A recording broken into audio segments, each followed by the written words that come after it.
Atos, capítulo 20. Vamos ler do verso 25 em diante. 25 até o verso 32. Agora sei que nenhum de vocês, entre os quais passei pregando o reino, verá novamente a minha face. Portanto, eu lhes declaro hoje que estou inocente do sangue de todos, pois não deixei de proclamar-lhes toda a vontade de Deus. Cuidem de vocês mesmos e de todo o rebanho sobre o qual o Espírito Santo os colocou como bispos para pastorearem a igreja de Deus. E ele comprou com o seu próprio sangue. Sei que depois da minha partida, lobos ferozes penetrarão no meio de vocês e não pouparão o rebanho. E dentre vocês mesmos se levantarão homens que torcerão a verdade, a fim de atrair os discípulos. Por isso, vigiem. Lembrem-se de que durante 3 anos jamais cessei de advertir a cada um de vocês sobre isso, noite e dia, e com lágrimas. Agora eu os entrego a Deus e a palavra da sua graça, que pode edificá-los e dar-lhes herança entre todos os santificados. Amém. Que o Senhor nosso Deus nos dê a sua palavra, aplique no nosso coração as verdades desse evangelho maravilhoso, para que nós possamos adorá-lo e servi-lo com um coração sempre grato àquilo que o Senhor fez por nós. Amém? Meus irmãos, eu quero terminar hoje, gostaria, aliás, de terminar hoje o capítulo 20, mas não será possível. Eu quero fazer algumas observações desses textos que nós lemos e me ater um pouco mais no verso 28, levando em consideração que hoje nós estamos celebrando a ceia, e eu penso que é pertinente nós refletirmos sobre esse assunto, a nossa responsabilidade e também o nosso privilégio, o nosso valor diante do Senhor.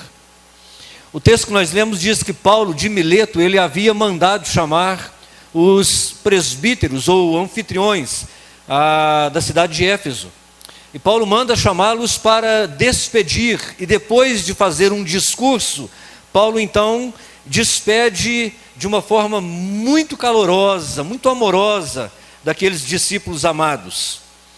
E aí no verso 25 até o verso 27, Paulo diz assim: agora eu sei que nenhum de vocês, entre os quais passei pregando o reino, verá novamente a minha face, porque eu lhes declaro hoje que estou inocente do sangue de todos, pois não deixei de proclamar-lhes toda a vontade de Deus.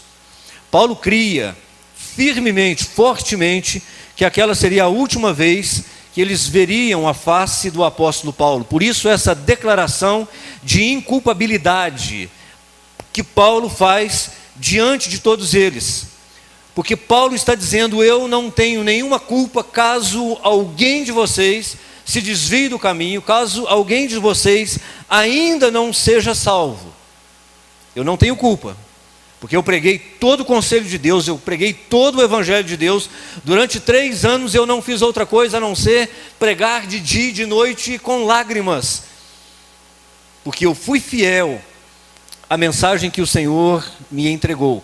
Eu fui fiel, eu não negligenciei o meu ministério, eu não negligenciei o meu chamado. E então o apóstolo Paulo tem essa consciência limpa, tranquila, de dever cumprido, de eu fiz aquilo que de fato o Senhor me mandou fazer. E essa expressão que Paulo usa, eu estou então inocente do sangue de vocês, simplesmente significa dizer que Paulo não tem culpa, caso algum deles venha sofrer condenação eterna. E é interessante que Paulo está falando com a liderança da igreja de Éfeso. Paulo vê a possibilidade de, depois de ter pregado durante 3 anos, alguns ainda não terem alcançado a salvação.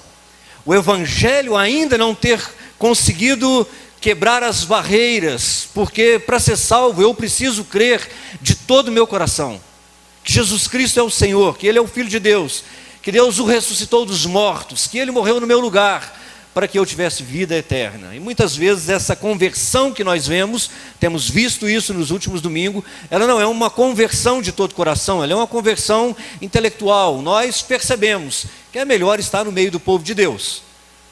Mas o que Paulo está dizendo é que, olha, se um de vocês se desviar por ainda não ter sido salvo, eu estou livre, eu estou inocente. E é interessante, meus queridos, que ainda que pareça estranha essa expressão, eu estou livre, inocente do sangue de vocês, significa que quando uma pessoa que ouviu o Evangelho e ainda assim não creu e sofreu a condenação eterna, essa pessoa é responsável por si mesma, pela sua própria condenação.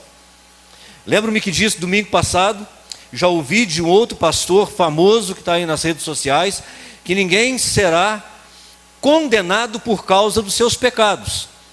Será condenado porque rejeitou a graça de Deus, porque rejeitou o perdão de Deus. E é exatamente isso que o apóstolo Paulo está dizendo. Se alguém, tendo ouvido o Evangelho, rejeitou e sofreu condenação, a responsabilidade é única e exclusivamente dele. Mas se alguém morreu sem ouvir o Evangelho, tendo tido a oportunidade de ouvir, e não ouviu porque alguém foi negligente, esse negligente é culpado da condenação deste que poderia ter ouvido e não ouviu. Se eu preguei o Evangelho e ele não creu, foi condenado, culpa dele. Se eu não preguei o Evangelho, podendo ter pregado, e ele morreu e foi condenado, a culpa é minha, porque não preguei o Evangelho. Isso é bíblico. E eu tenho um amparo bíblico para isso, tanto no Antigo quanto no Novo Testamento. Olha aí, Pedro, em Ezequiel, no capítulo 3, verso 17 e 18, você pode acompanhar comigo. Filho do homem, disse ele, eu fiz sentinela para a nação de Israel. É Deus falando com Ezequiel. Eu fiz sentinela para a nação de Israel. Por isso ouça a palavra que digo, e leve a eles a minha advertência. Quando eu falar ao ímpio, certamente morrerás, se não o advertires e não disseres nada para preveni-lo sobre o seu caminho errado e danoso. A fim de salvar a sua vida, aquele ímpio morrerá por causa da sua própria malignidade. Contudo, eu exigirei da tua mão o sangue dele, porquanto recebestes a responsabilidade de pregar aquela pessoa. E depois o Senhor diz o contrário. Mas se eu mandar pregar, e você pregar, e eles não se arrependerem, eles são responsáveis pela sua própria condenação. Nós temos isso no Novo Testamento também. O Novo Testamento, a ordem é para toda a igreja. Marcos 16, 15, disse Jesus, ide por todo mundo e pregai o Evangelho a toda criatura. É uma ordem, é um imperativo. Ide e pregai o Evangelho a toda criatura. E nós temos a oportunidade de fazer isso. Nós podemos fazer isso pregando para aqueles que estão à nossa volta, orando por aqueles que estão longe, sustentando missionários no campo, usando a internet, usando a televisão. Nós temos muitos meios de alcançar os perdidos. E recai sobre a igreja a responsabilidade da evangelização, da salvação do ímpio, da salvação do perdido. E nós não podemos nos esquecer que, tendo a oportunidade de fazer e não fazendo, nós somos responsáveis por aqueles que se perderam. E, meus queridos, a pergunta que eu quero fazer é a pergunta que nem gostaria de fazer, e eu sei que ninguém gostaria de ouvir. A pergunta é: quantos cristãos podem dizer como Paulo, posso morrer agora, posso partir para o outro lado do mundo, porque aqui eu tenho a consciência tranquila de que eu preguei o Evangelho de Deus, de que eu fiz aquilo que Deus mandou, de que eu preguei todo o conselho de Deus. Eu não preguei somente aquilo que eu gosto, aquilo que eu acredito, eu preguei toda a vontade de Deus, ou toda a vontade de Deus foi pregada, foi anunciada por mim. Qual cristão pode dizer isso com a mesma veracidade, com a mesma consciência tranquila que tem o apóstolo Paulo? E eu digo mais, qual líder, qual pastor pode dizer, como o apóstolo Paulo: eu preguei todo o conselho de Deus, estou com a minha consciência tranquila. Nós estamos vivendo em tempos muito difíceis, porque aqueles que têm a oportunidade de pregar às multidões o evangelho da salvação, o evangelho do arrependimento, a conversão genuína, não tem gasto seu tempo, não tem gasto seus esforços, não tem focado o seu chamado, o seu ministério para anunciar todo o conselho de Deus. Nós temos uma deficiência enorme de pastores que têm a coragem de pregar um livro, um evangelho inteiro do início ao fim, porque é muito mais fácil ficar separando textos para pegar aquilo que agrada ao nosso coração, aquilo que nos deixa bem na fita diante da congregação. Pregações expositivas, pregações que pregam todo o conselho de Deus, estão em falta, meus irmãos, mas não falta na televisão, na internet, gente que prega bonito, gente que prega gostoso de ouvir, gente que tem a capacidade de arrebanhar multidões de pessoas, mas é incapaz de dizer: arrependa-se dos seus pecados, porque o reino de Deus é chegado. E meus queridos, todos haverão de prestar conta. E é interessante que quando nós dizemos isso de púlpito, quando nós denunciamos esse pecado, quando nós criticamos esses pregadores, nós somos acusados de estar falando movido pela inveja. Tipo assim: pastor, você está falando porque você não tem os seguidores que ele tem, porque você não tem a notabilidade que ele tem, a notoriedade que ele tem, porque você não tem o que ele tem, então eu acho que você está ressentido. Não, meus queridos, de forma nenhuma. Eu sei a que eu fui chamado.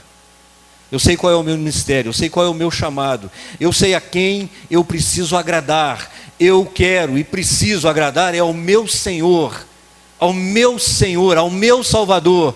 Eu quero chegar no final da minha carreira, como fez o apóstolo Paulo, e dizer as mesmas palavras: combati um bom combate, terminei a carreira e guardei a fé.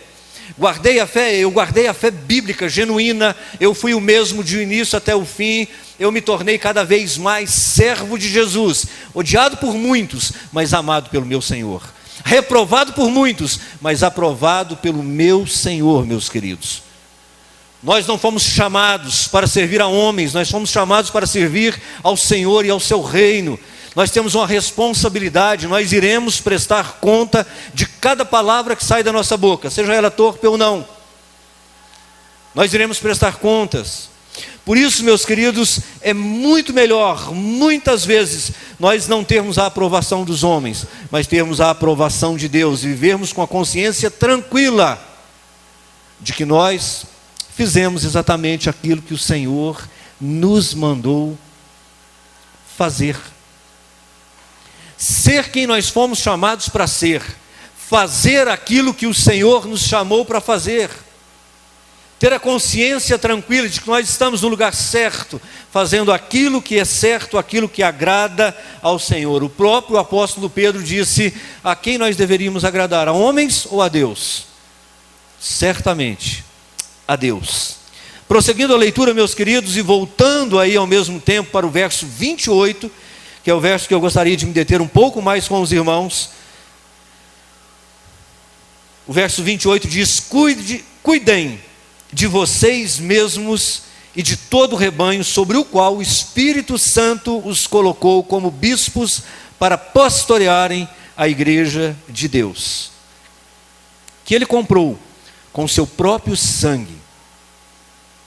Uma palavra dura do apóstolo Paulo a esses presbíteros, a esses anciões, é que é uma palavra de ordem. É uma palavra de ordem em um texto só, mas recheado de muitas teologias e de muito significado. Uma palavra de ordem para que haja cuidado pela igreja. Uma palavra de ordem para que haja cuidado pela igreja, porque eles estão pastoreando, liderando uma igreja que não é deles, uma igreja que é de Deus, e uma igreja que foi comprada, e foi comprada por um preço muito alto, foi comprado por preço de sangue. Por isso ele diz: cuidem-se, cuidem-se. Não é cada um cuide de si, é cuidem-se. Cuidem-se uns dos outros, cuidem de si mesmo, cuidem-se uns dos outros, mas primeiro cuidem-se de vocês mesmos. Porque para que eu possa cuidar de alguém, eu preciso ter cuidado. Meus queridos, isso nos mostra algo que é muito interessante na vida da igreja. Olhando do lado da liderança para os liderados, mas olhando do lado também dos irmãos que já caminharam um pouco mais na fé, para aqueles que estão chegando, para aqueles que são novos convertidos. Cuidem primeiro de vocês mesmos, mostrando que nós devemos ter cuidado pessoal, em primeiro lugar conosco, para depois cuidarmos do rebanho de Deus. Mas observe que o cuidado que Paulo está falando aqui refere-se não a um cuidado com a sua própria saúde, com a administração dos seus bens, com a boa mordomia do tempo, ou dos recursos, ou da família. Não. Embora o apóstolo Paulo nos oriente a isso também, a Bíblia diz que nós devemos cuidar sim da nossa saúde, das nossas finanças, do nosso tempo, não é? Ser bons mordomos. Estamos aprendendo isso na escola bíblica dominical. Mas aqui o que o apóstolo Paulo está dizendo é em relação à saúde doutrinária daqueles irmãos e daquela igreja. Paulo aqui agora não está falando de outra coisa a não ser cuide da sua própria doutrina e cuide da doutrina desses irmãos, cuide da doutrina dessa igreja.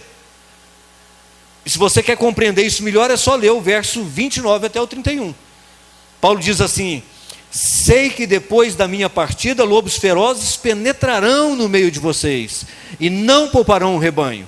E dentre vocês mesmos, olha que triste realidade, dentre vocês mesmos se levantarão homens que torcerão a verdade, a fim de atrair os discípulos. Paulo está dizendo, olha, vai haver divisão. Alguns aí vão se levantar, vão torcer a verdade, vão atrair discípulos para eles, e vão querer formar o seu próprio grupo. Por isso, vigiem.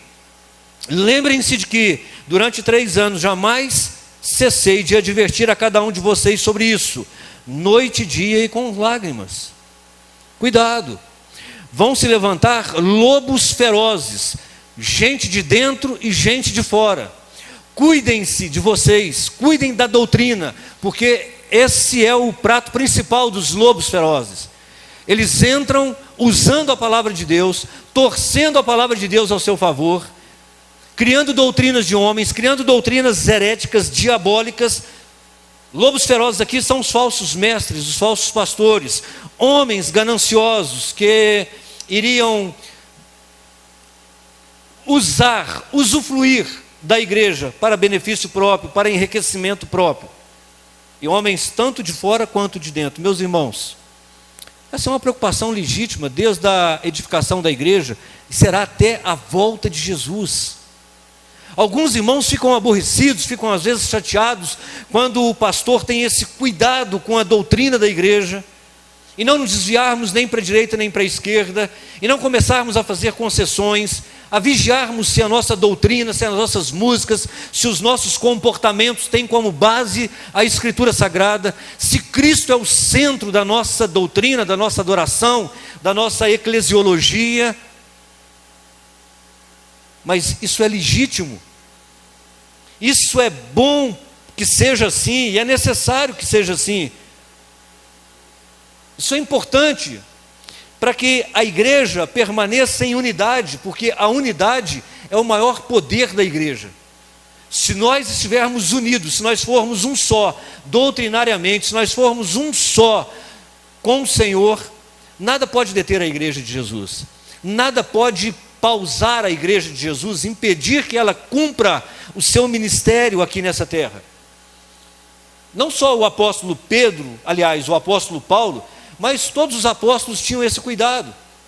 O próprio apóstolo Pedro, ele diz na sua segunda carta, no capítulo 2, verso 1 e 2, ele diz assim: no passado surgiram falsos profetas no meio de vocês, como também surgirão entre vocês falsos mestres.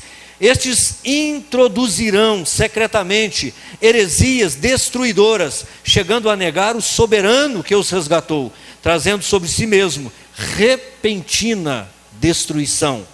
Muitos seguirão os caminhos vergonhosos desses homens, e por causa deles será difamado o caminho da verdade. O que Pedro está dizendo para a igreja é que muitos como houve no passado, no Antigo Testamento, como houve no início da igreja. Sempre haverão homens que irão tentar entrar dentro da igreja com aparência de santidade, de piedade, com doutrinas que são agradáveis, mas que o único entendimento e a única intenção é destruir a igreja. E por causa disso, meus irmãos, muitos seguirão esses caminhos vergonhosos, e por causa deles será difamado o caminho da verdade. O caminho da verdade é o Senhor, o evangelho da verdade. Jesus, o nome de Deus seria blasfemado, seria ridicularizado, seria difamado por causa desses crentes desavisados, mal orientados, mal instruídos, que seguiriam as falsas doutrinas e os falsos mestres. E não é verdade que isso é atual, que nós temos visto isso nos dias de hoje? Quanta gente afastada da igreja por causa de mau testemunho, quanta gente afastada da igreja porque líderes poderosos caíram e arrastaram consigo multidões de pessoas. Quantas pessoas nós encontramos nos dias de hoje afastadas da igreja e não querem saber de igreja, ainda que isso não dê legitimidade a eles, mas explica-se facilmente, porque foram frustrados, decepcionados com o testemunho de muitos líderes cristãos. E olha que o próprio Jesus já tinha avisado sobre isso. Jesus, em Mateus 7,15, ele diz: cuidado com os falsos profetas. Eles vêm à casa de vocês vestidos de peles de ovelhas, mas por dentro são lobos devoradores. Gente má. Você vai olhar para ele e vai dizer: esse homem é de Deus, essa mulher é de Deus, ela tem unção, ela tem uma coisa diferente. Mas, meus queridos, a Bíblia diz que o diabo é capaz de transfigurar-se em anjo de luz, e se possível fora, enganar até os escolhidos de Deus. Se possível fora. É claro que não é possível. E sabe o que é? O que depõe contra nós? O que depõe contra nós, meus irmãos, é que esses falsos mestres, esses falsos profetas, eles só estão aí, eles só prosperam porque a própria igreja alimenta esses falsos lobos, esses falsos pastores, né? Esses lobos vestidos de pele de cordeiro. Se a igreja fosse uma igreja madura, uma igreja precavida, que tivesse discernimento entre discernir a um pregador bíblico, entre discernir uma pregação bíblica que tem como função salvar e levar o salvo à transformação de vida, à imagem e à semelhança de Jesus Cristo, de uma pregação antibíblica, ainda que use o texto bíblico, mas antibíblica, uma pregação tendenciosa, uma pregação de bajulação, uma pregação de autoajuda, que nos mantém felizes, satisfeitos, mas que não nos muda, não nos transforma, nós não teríamos esses falsos mestres. Se a igreja fosse uma igreja mais bereana, conferisse tudo na palavra, meditasse nela de dia e de noite, tivesse um tempo para orar e para buscar ao Senhor no quarto secreto, nós jamais alimentaríamos os falsos mestres, os falsos pastores. O problema é que nós já estamos vivendo os dias em que Paulo diz a Timóteo no capítulo 2, verso 4. Paulo diz assim: pois virá o tempo em que não suportarão a sã doutrina, pelo contrário, sentindo coceira nos seus ouvidos, segundo os seus próprios desejos, juntarão mestres para si mesmo. Eles se recusarão a dar ouvidos à verdade, voltando-se para os mitos. Você, porém, seja sóbrio em tudo, suporte os sofrimentos, faça a obra de um evangelista, cumpra plenamente o seu ministério. Meus irmãos, em que tempo a não ser esse, em que nós podemos juntar para nós mesmos, na nossa mão, os pregadores que nos agradam, os pregadores que nós queremos ouvir. Nós podemos fazer uma lista deles, fazer uma playlist das suas pregações, aqueles que pregam ao nosso gosto, aqueles que nos deixam felizes, animados, cheios de nós mesmos. Não tem um tempo que isso possa acontecer com mais frequência, com mais facilidade. Pregações que me confrontam, eu rejeito. Pregações que me alegram, que me animam, que massageiam o meu ego, eu vou juntando para mim. Eu vou selecionando os pregadores para que eu possa ouvir aqueles que me agradam, meus irmãos. Se o critério fosse, vamos selecionar e ajuntar os que são bíblicos, tudo bem. Mas o que nós temos visto cada dia que passa é uma igreja fragilizada por falta de uma pregação consistente, bíblica. Uma pregação que nos confronta, que dói e machuca na hora, mas que nos prepara para a vida com Deus, num mundo sem Deus. É disso que nós estamos precisando nos dias de hoje. É disso que a igreja precisa. Pregações bíblicas. Pregações que muitas vezes nós não gostaríamos de ouvir, mas quando ouvimos, somos confrontados e somos por ela transformados à imagem e à semelhança de Jesus. Uma igreja santificada, consagrada. É disso que nós estamos precisando. Sabe por quê? Uma igreja santificada, consagrada, ela não se vende, ela não se barateia, porque ela sabe o valor que tem. E é isso que Paulo vai dizer agora. Essa igreja é de Deus. Não é de vocês, presbíteros, não é de vocês, anciãos, não é de vocês, pastores. Essa igreja é de Deus. Ela pertence a Deus. Ela não pertence a nenhuma denominação, ela não pertence a nenhuma instituição, ela não pertence a nenhum pastor, ela não pertence a nenhuma família do pastor. Ela pertence a Deus. E por quê, Paulo? Porque foi Deus que pagou o preço de sangue por ela. Esse é o valor da igreja. Uma igreja comprada pelo sangue. Quanto custa uma igreja? Qual valor você daria por uma igreja?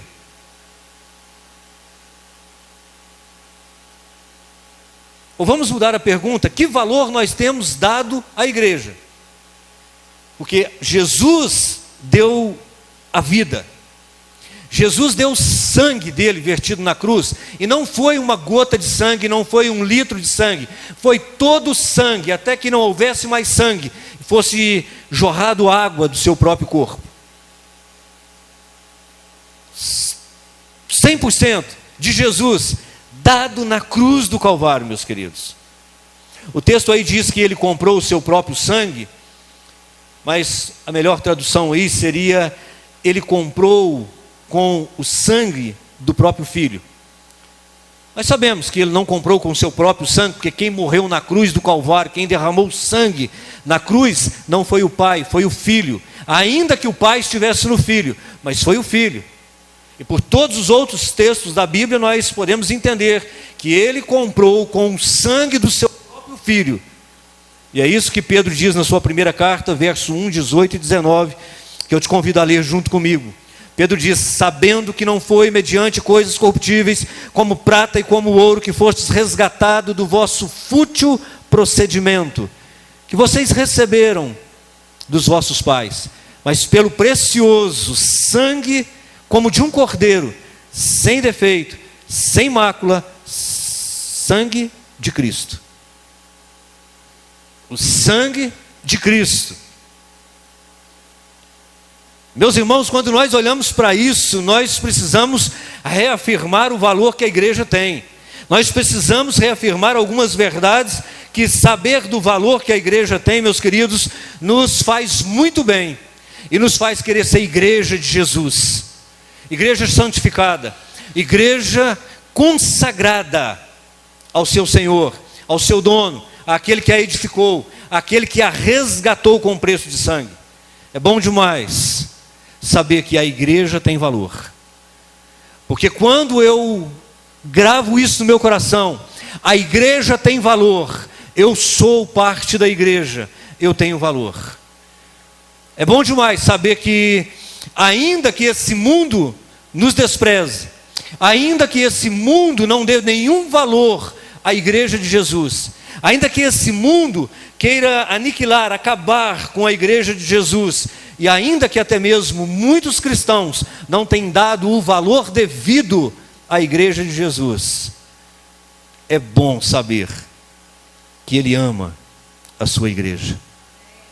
Ele ama a ponto de dar a vida por ela, e o preço dado não foi ouro, não foi prata, não foi nenhum metal precioso, porque por mais precioso que seja o metal, ele é corruptível, corrompível.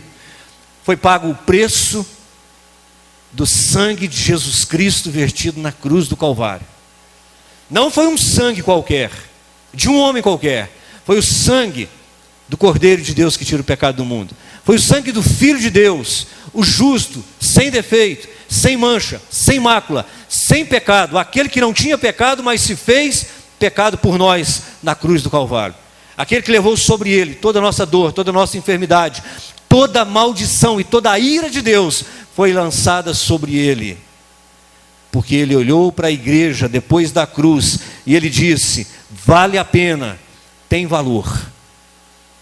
Por isso, meus irmãos, não barateie a igreja de Deus, não menospreze a igreja de Deus, não desvalorize aquilo que Deus disse, tem valor, e eu pago com aquilo que de mais valor eu tenho, eu pago com o meu filho.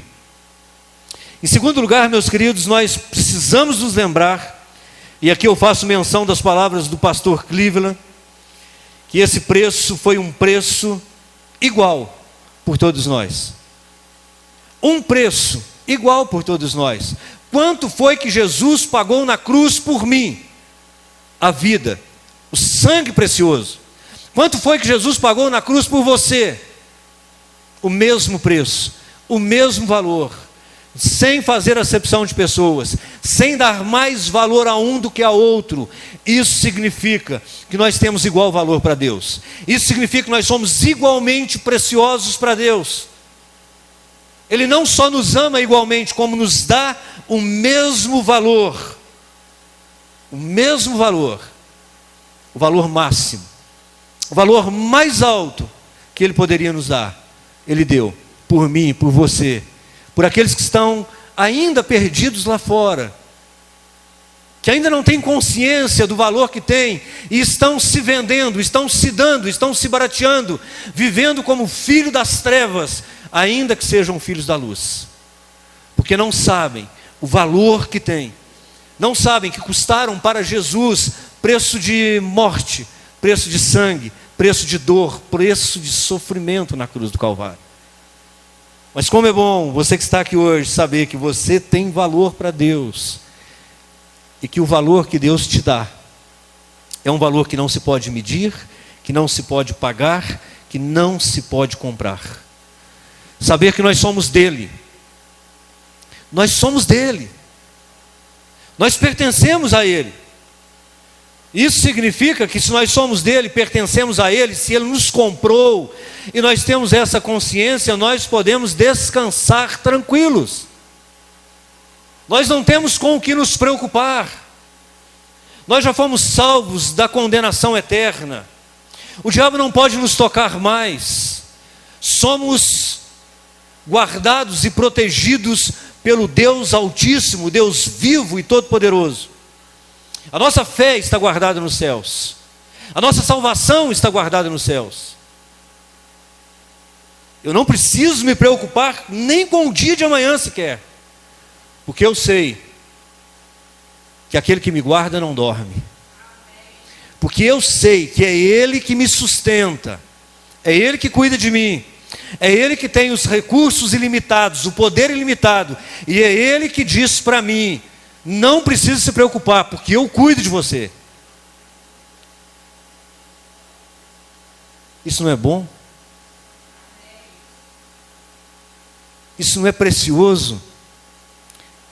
E como isso é precioso, como isso tem valor, meus queridos, eu não preciso me preocupar com o dia de amanhã.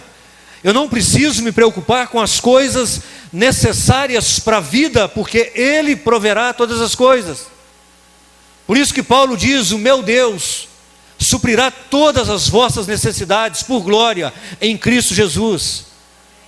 Que é um Deus que cuida, é um Deus que guarda. Isso não significa que nós não teremos luta, não teremos dificuldades, não teremos problemas, não passaremos por provações. Isso significa que Ele estará conosco todos os dias até a consumação dos séculos. Que o nosso Deus não dorme mesmo. Não descansa e não descansa mesmo.